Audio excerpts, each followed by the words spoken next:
Hey everyone, and welcome to one damn fact after another. Now, I thought I'd start this whole shebang off with something that is both cheerful and iconic. Fuck that shit. We're going to do obscure and depressing.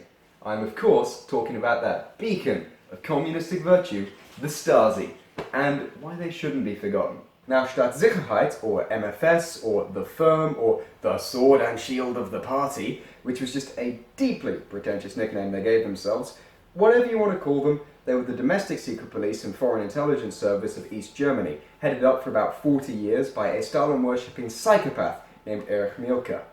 Now, they had a not entirely undeserved reputation for omniscience, and were for a very long time the poster boys of an oppressive surveillance state.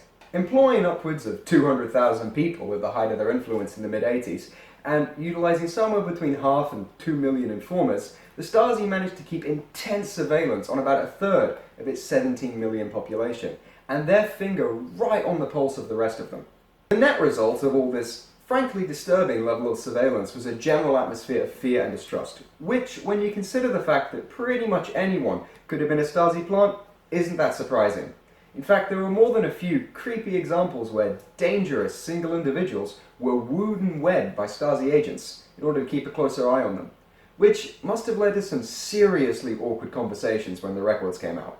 Now, effect on the GDR aside, the Stasi really played hell on their PR, so it freaked everyone on America's side of the Cold War the fuck out.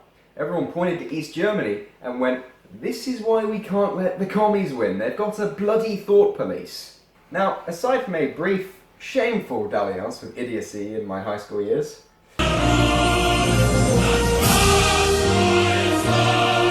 I, along with most other people I hope, take serious issue with this kind of repressive institution. But what is it about the Stasi that made them quite so terrifying?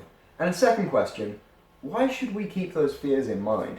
Now, covering the first question, there were two things going for the Stasi that made them quite so scary, especially in comparison to everyone else who was trying to replicate the effect. The first one, it's hardly unique. I mean, hell, you could probably call it a prerequisite for this kind of dictatorial system. And that is the desire to control and shape society, and the willingness to use violence to do it. While they were ostensibly tasked with some criminal investigative work, like catching former Nazis, their main focus was always behavioral dissidence and cognitive dissonance. If you thought differently, if you acted differently, you went to jail, which, in a communist dictatorship, was not a fun experience. As an example, they spent a ridiculous amount of time and effort, something like 6% of their budget, to stopping the corrupting spread of 80s fashion and music from entering the country. I mean, I'll grant you, the fashion I can understand, but keeping 80s rock from the people was just a sin. Secondly, and this is what made them really stand out at the time as especially frightening, was their capacity for information gathering. In the 70s and 80s, what they could do with their vast array of personnel, equipment, and money was simply unprecedented. They put the KGB in Russia, the Służba in Poland, to shame with the amount of dirt they had on their own people.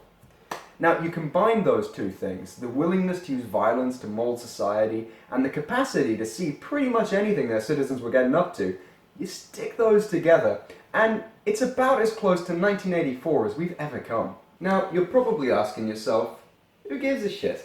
Why should I care about the secret police of a state that hasn't existed for 25 years? Well, in response to that question, dear viewer, I'd just like you to ponder for a moment how much your average democratically elected government knows about you. Or Microsoft, or Facebook, or hell, even Google. Just joking. Google are of course not only the wonderful people hosting this video, but also men and women of unimpeachable moral character. Also, they are all most handsome. They know everything. Now, the Stasi would collectively cream itself if it had access to just a fraction of what your average democracy has on its own citizens, or pretty much any major tech company for that matter. Now, fortunately for us, well, pretty much everyone has an abundance of the second thing that makes the Stasi quite so nightmarish, which is the ability to see all. Nobody really buys into the idea of using that information to violently mold society anymore. Now, I'm not one of those nutjobs who's decrying the march of technology into our lives, or some tinfoil hat-wearing loony claiming Google wants your soul. I'm just saying that once upon a time, the idea of the state stripping our privacy away used to freak us out a little bit. And with examples like the Stasi showing us where it can go when taken to its extremes, maybe we ought to be a little more mindful. I mean, hell, don't worry, I'm just as bad. Never read a user agreement in my life. For all I know, Bill Gates actually owns my soul. Oh shit. The fact of the matter is that we have the infrastructure for a dystopia. And granted, while these days it's mostly used to catch terrorists, spot criminals, and target you with personalized ads that still manage to feel soulless, a less scrupulous government wouldn't hesitate to use it for much scarier shit. So maybe we better keep a closer eye where those cameras are pointed. Well everyone, that was one damn fact after another. Hope you enjoyed, and thank you all so much for watching. If you found this video informing, entertaining, or even just pleasantly distracting, why not chuck us a like? And if you want to see more like it, hit that subscribe button.